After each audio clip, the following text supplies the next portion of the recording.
Hello mga kangani! Ikaw ba ay naghahanap ng gusto mong pagkakitaan o kaya ay magkaroon ng extra income habang nasa bahay lamang? O ang gusto mo ay makatipid man lamang kahit minsan sa mga gastusin sa loob ng bahay dahil sa mahal ng bilihin ngayon? Panoorin nyo aring aking video at isi-share ko sa inyo kung paano ba gumawa ng sarili ninyong dishwashing. Maliban nga ni sa mga pinanlalaba ay di aring aning dishwashing ang mas mabilis ding maubos sa looban ng bahay. Ay tama baga mga kangani? Di bagat pag nasisipag ka ay di 3 to 4 times a day ka maghuhugas ng mga pinggan o kaya ng mga pinagkainan mo. Ay di kung natatamad ka naman ay di sa gabi ka na lamang maghugas para tipid, charis. Saktong-sakto nga ni at dumating na rin in-order namin na gagamitin namin sa paggawa ng dishwashing din sa aking best friend na Shopee, charis.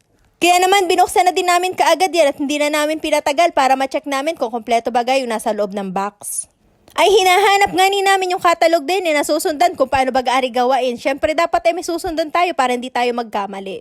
Ay nga pala, 2 box pala nga ni yung in-order namin din para naman tipid na sa shipping fee, charis.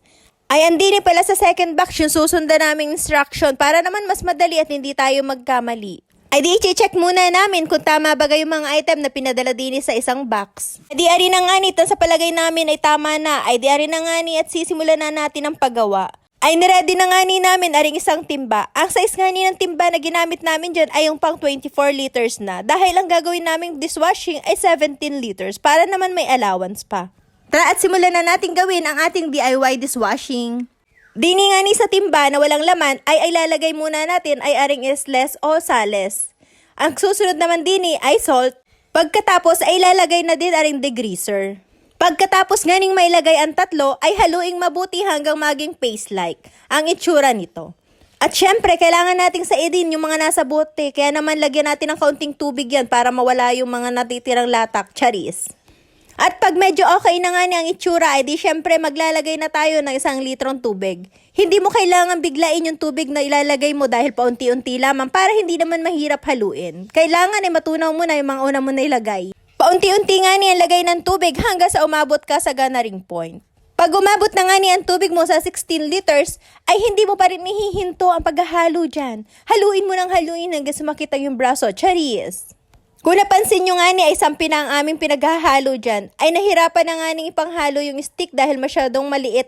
Ay hindi ka agad natutunaw yung mga nilalagay. Ano na nga ang isusunod mo na ilagay ay ang 3-in-1 booster, EDTA, antibac, scent at colorant. At haluin ito ng maigi.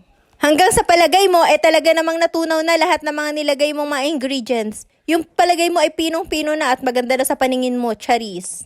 Pagkatapos mo nga ning halu-haluin yan, ay di syempre pag okay na, hindi mo pa kaagad yan nilalagay sa bote. Mag-antay ka, matuto kang maghintay, charis. Maglalaan ka pa nga ni ng 24 hours bago mo yan maisilid sa mga bote. So, ang ginagawa namin ay tinatakpan namin yung ibabaw para hindi naman malagyan ng mga dumi-dumi.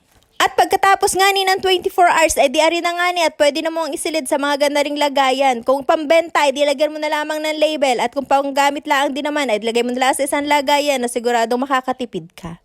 O di hala, kung gusto mo ring video at gusto mo din na ring mga pagkakakitaan o kaya naman aring makakatipid ka sa looban ng bahay, lalagay ko sa comment section yung mga pinagbilhan ko para naman makatulong at ma-share ko na din sa inyo.